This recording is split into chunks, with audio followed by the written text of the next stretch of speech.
The member from Hamilton East, Stoney Creek. Thank you, Speaker. My question is to the acting Premier.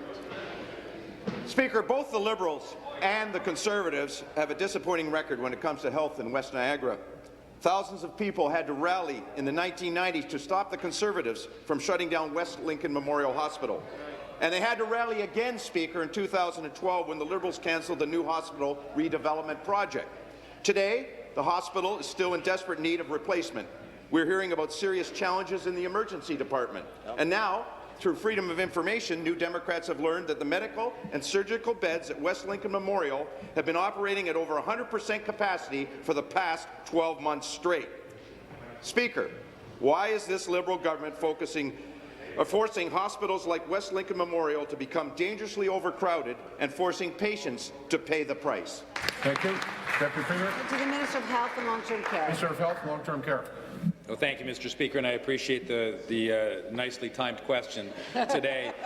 Mr. Speaker, the provision of health services, including through our hospitals, is one of the top priorities of this government. Obviously, as Minister of Health, it is my top priority, and that's why we continue to make investments. As recently as this week, an additional $140 million announced in the fall economic statement to go specifically this fiscal year to go specifically to operating costs for our hospitals, and that means this year in total, the increase in operating funding to hospitals right across this province is in excess of 3%, Mr. Speaker, and that includes, I can guarantee the member opposite that announcement this week includes an increase in the operating funding this year for West Lincoln Hospital, and includes as well earlier this year in January where we announced we provided an additional $4.9 million to West Lincoln. West Lincoln is a preoccupation of mine. I know it's situated within the network that's represented by Hamilton Health Sciences. Supplementary.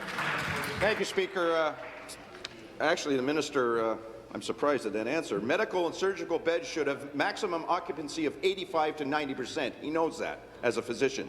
That's what the local LHIN said that you guys appointed, the LHIN.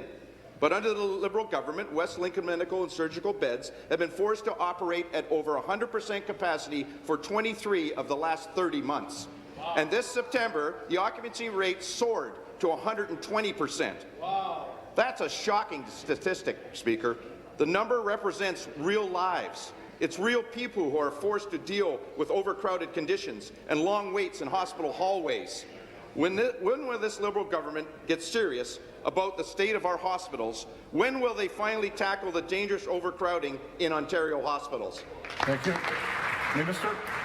Thank you, Mr. Speaker. And I know that this is an important issue. We've received a proposal from Hamilton Health Sciences. The member opposite, I knows that network of hospitals has the responsibility, including for West Lincoln Hospital.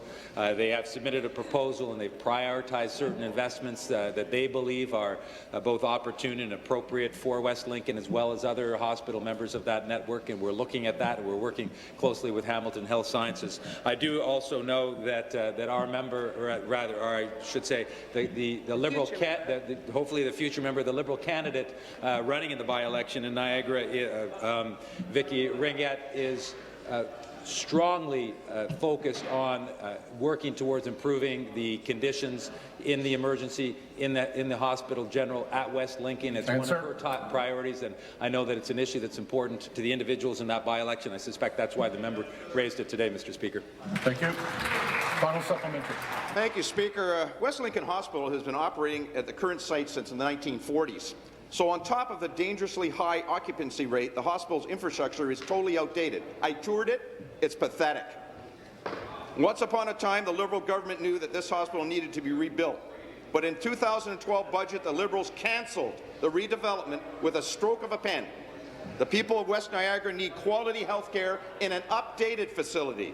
But under the Liberal government, West Lincoln Hospital is outdated, overcrowded and antiquated. And this government is doing nothing to help patients and staff there.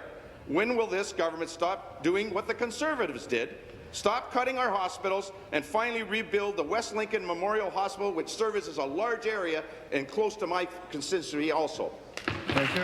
Minister. Well, Thank you, Mr. Speaker. And again, I appreciate the fact that the member opposite has raised this issue.